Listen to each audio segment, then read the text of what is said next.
NVIDIA is weaponizing advanced chiplet packaging to engineer a structural hardware monopoly that legacy architectures cannot touch. While analysts chase AI hype, the lab score reveals a 75-point dominance rooted in interconnect density and packaging yields that are currently choking the competition. The moat isn't just software, it's physics.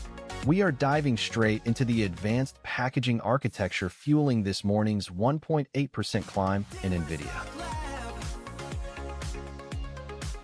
NVIDIA is a 75-scored strong buy. The lab confirms NVIDIA's lead isn't just in AI chips.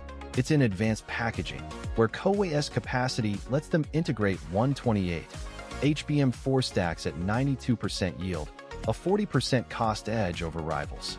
Wall Street sees GPU demand, but misses how packaging scarcity creates a 2-year moat. The die-level integration data reveals who really controls the AI supply chain.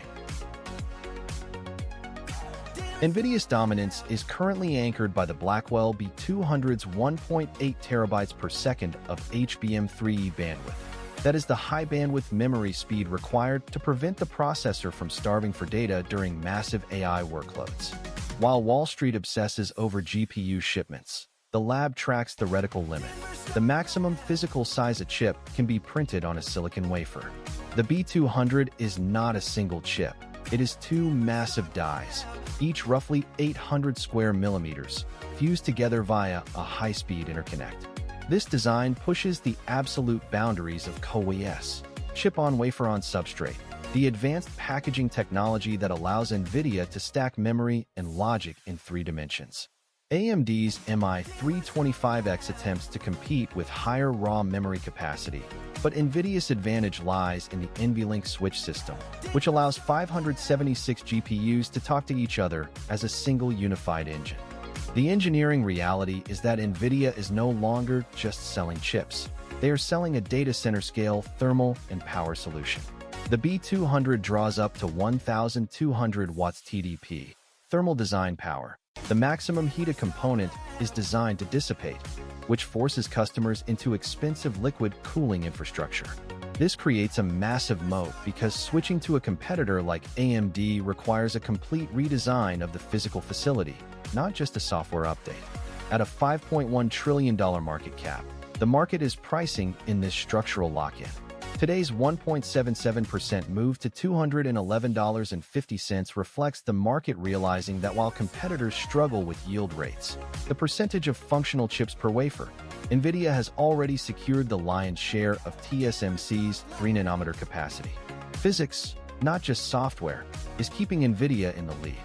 Quarterly financials showing modest revenue momentum for NVIDIA. NVIDIA is an unstoppable liquidity sponge, absorbing 73.2% revenue growth, while trade war friction crushes lower-margin competitors. While the S&P 500 sits at 0, NVIDIA's 1.8% gain proves it is the only safe harbor. The yield curve, the difference between short-term and long-term interest rates, is finally normalizing at plus 0.50%. This shift signals a return to traditional capital costs that punish companies with weak cash flows. With CPI, the Consumer Price Index measuring inflation, at a cool 0.6%, the Fed has room to breathe. Yet, prediction markets show only an 18% chance of a rate cut by November 2027. This, higher for longer, reality makes NVIDIA's 95.6% EPS growth, earnings per share, or the portion of profit allocated to each stock, a rare structural shield. New Trump tariffs are no longer a vague threat. They are a direct tax on the global silicon supply chain. The macro environment has shifted from a tailwind to a filter. Global trade faces renewed uncertainty as a trade war over Greenland reignites geopolitical volatility. This friction creates a choke point for the semiconductor sector, evidenced by AMD's 3.1% plunge today. NVIDIA survives because its AI score, a proprietary metric measuring a company's technical dominance in artificial intelligence, stands at a commanding 75. While competitors struggle with trade-related margin compression, NVIDIA's revenue growth acts as a kinetic barrier. The 7.6% recession risk suggests the economy is stable, but the 4.3% unemployment rate hints at tightening labor. NVIDIA reported earnings per share of $1.62, beating the Wall Street estimate of $1.56 by 3.6%. A solid beat that signals strong execution. NVIDIA is trending higher, currently at $211.50. Segment 3. The PR Insider Filter. NVIDIA Corporation. NVIDIA's official narrative is a masterclass in controlled optimism. Every press release, earnings call, and investor deck hammers the same drumbeat.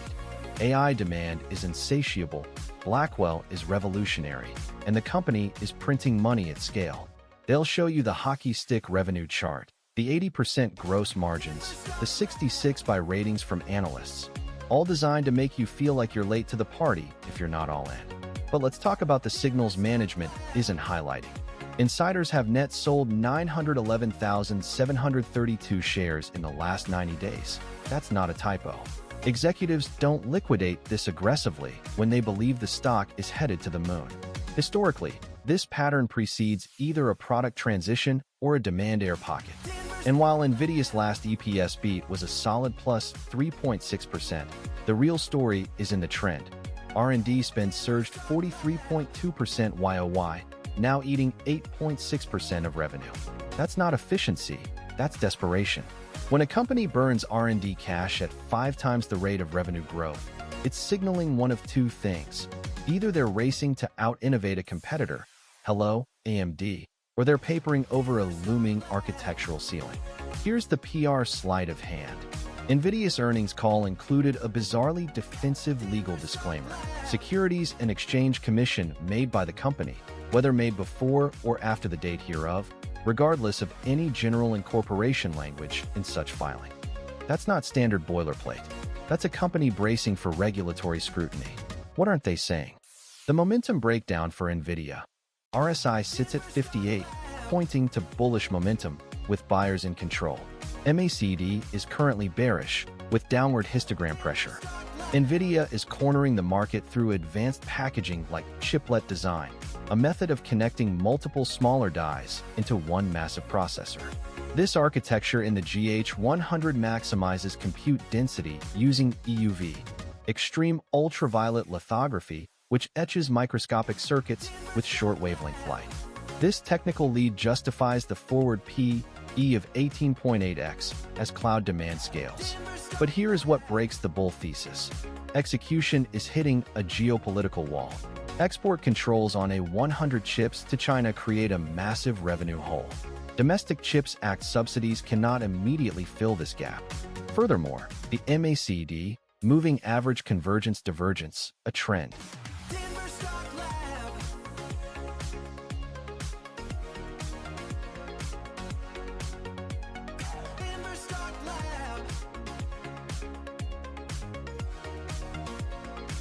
AMD earns a 66 out of 100 by the MI300XS 153 billion transistor die, etched on EUV, crushes NVIDIA's H100 in raw memory bandwidth at 5.3 terabytes per second. Wall Street fixates on AI software. We count wafers. TSMC's 5nm yields are now stable, slashing AMD's cost per chip by 22% quarter over quarter. This teardown shows the silicon. AMD's hardware position is a structural liability because its dependence on chiplet architecture creates a latency penalty that NVIDIA's Blackwell architecture avoids. While the MI325X boasts 288 gigabytes of HBM3E, providing 6 terabytes per second of bandwidth, it struggles with the TDP wall of 1,000 watts. NVIDIA's B200 utilizes a dual-die reticle limited design that maximizes transistor density without the interconnect overhead found in AMD's Infinity Fabric. This means AMD must ship more physical silicon to match NVIDIA's training throughput, squeezing gross margins at the 3nm N3E process node. The lab views the MI350 roadmap as a reactive play rather than a leadership shift. While AMD scales HBM3E capacity to maintain a capacity lead over Hopper, it cannot overcome the CoWoS bottleneck at TSMC. With CoWoS yield rates hovering near 90% for standard designs, AMD's complex multi-die assembly introduces higher defect risks than NVIDIA's unified approach. Today's 3.07% drop to $408.46 reflects the market pricing in this structural inefficiency. Despite an RSI of 76.0 signaling overbought territory, the engineering reality remains. AMD is fighting a physical disadvantage in compute per watt efficiency. Quarterly financials showing modest revenue momentum for AMD. AMD is currently a high beta, hostage to the 4.43% 10-year yield and escalating trade war rhetoric. While the Fed holds rates at 3.64%, the market is pricing in a mere 18% chance of a cut by late 2027. This higher for longer reality acts as a friction force against AMD's aggressive plus 37.8% revenue growth. The yield curve is finally normalizing at plus 0.67%, signaling that the era of cheap capital for R&D heavy chip makers is over. With CPI sitting at 0.6%, the Fed has no urgency to rescue growth stocks. AMD's massive plus 91.2% EPS growth is being discounted by a market that now values immediate cash over future silicon. The macro narrative has shifted from AI optimism to a geopolitical siege. Fresh uncertainty over global trade and potential tariffs acts as a direct tax on the complex supply chains required for advanced packaging. When trade wars ignite over territories like Greenland, it signals a breakdown in the global cooperation needed for semiconductor lithography. AMD's 2.40 beta means it drops twice as fast as the S&P 500 when headlines turn hostile. While NVIDIA gains 1.8% on institutional safety, AMD's minus 3.1% slide reflects a social pivot toward aggressive risk aversion. Consumers and enterprises are bracing for impact as unemployment hits 4.3%. The lab sees a clear divergence. AMD is no longer traded on its architecture, but as a levered bet on global stability that currently does not exist. AMD reported earnings per share of $1.37, beating the Wall Street estimate of $1.31 by 4.9%, a solid beat that signals strong execution. AMD is trending higher, currently at $408.46. Segment 3. The PR Insider Filter. AMD's earnings call script was polished, non-GAAP metrics front and center, a classic PR pivot to mask margin pressure. But let's cut through the gloss. Insiders net sold 327,948 shares in the last 90 days. That's not a trickle, that's a fire hose. When executives dump stock after a 4.9% EPS beat, it's not confidence. It's a signal they see the ceiling.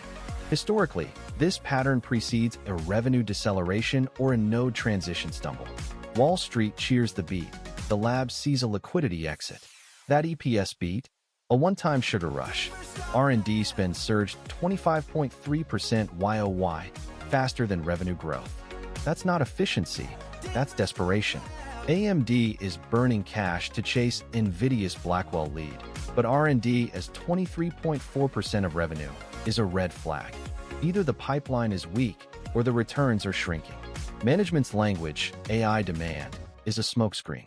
What they're not saying, gross margins are compressing and TSMC's 3nm yields are eating into profitability. The 10Q would likely flag supply chain concentration risk, TSMC's co-ES bottleneck, and customer concentration, hyperscalers dictating pricing. What management is saying, we're winning in AI. What the lab hears, we're overpaying to stay relevant. The momentum breakdown for AMD. RSI sits at 76, pointing to overbought territory, signaling caution on new entries. MACD is currently bullish, with the histogram crossing above zero. AMD's dominance in the data center rests on the EPYC and Instinct MI 300 lines leveraging EUV. Extreme ultraviolet lithography used to etch microscopic patterns on silicon. By utilizing advanced packaging, the technique of stacking multiple dies into a single high-performance unit, AMD maintains a density lead.